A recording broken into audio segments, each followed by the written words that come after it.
终于找到了可以去除特斯拉车窗镀铬条氧化的方法，还能治好车门铰链异响、门把手异响的问题。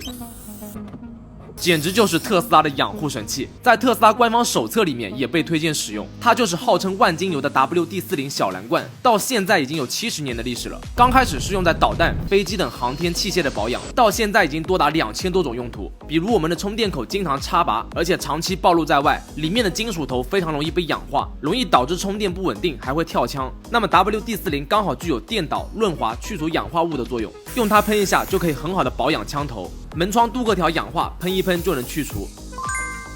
那日常生活用途就更多了，螺丝生锈拧不动，喷一下就能轻松拧开；顽固的胶印也能用它轻松去除，一罐可以用很久。